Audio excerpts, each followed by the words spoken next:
Take two.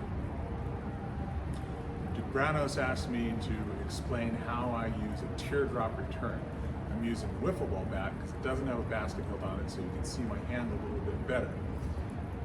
Now, I use the Paul of Bellatrix method, and go to bellatrix.org to see real detailed examples of this, but this is how I do it. First of all, there are a number of ways to grip the sword, and the best way to use the teardrop return is by using the pinky and thumb grip, like this, where these three fingers are loose, the thumb is loose, and everything is basically guided by the pinky.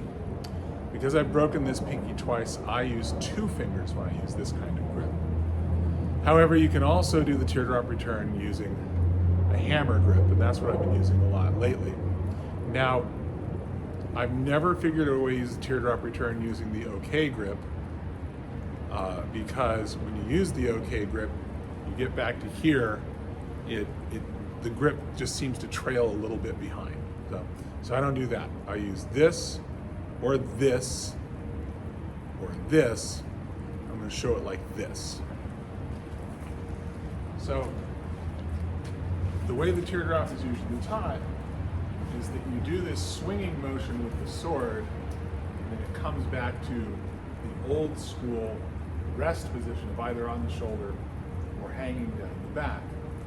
Now, when you use this technique, you are supposed to rotate the body forward and then close the hand using that finger or those two fingers.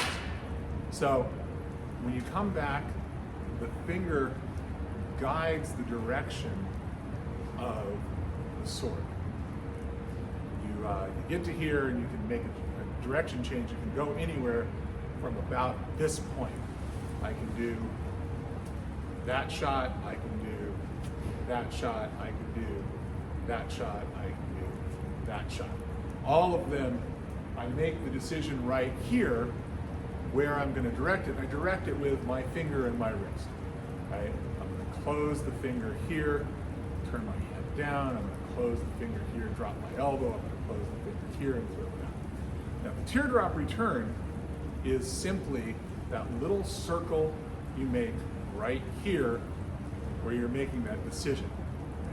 So if I've got the sword out in front of me, I'm going to throw a teardrop return back to the same place.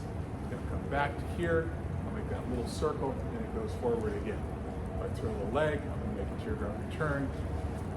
And it's just that little circle right there, here to here. So let's look at it on the palette. One of the more effective shots I use the teardrop return with is a leg head shot. So I'm going to throw a leg again. And you see I'm going to do it slower. Right here, I almost lock my elbow against my rib cage.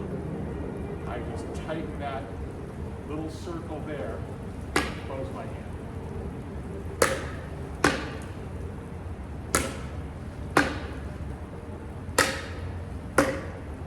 Now I'm going to do the headshot, onside head with the teardrop.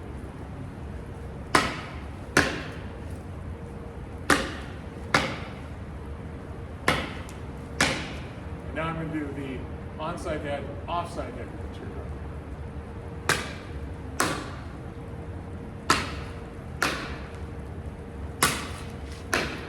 It often works better with a little side step. That's the basics of how the teardrop return works. It's just a little circle right here that you control with these two fingers. Now, like I said, I can throw it with a hammer grip where I'm gripping with all my fingers. I just can't grip tight with it. So I'm going to do it with a hammer grip now. Right? I use the hammer grip a lot because if I lock my wrist, it allows me to do some direction changes that are harder with the two-finger grip. But those aren't relevant to this video. Thanks a lot.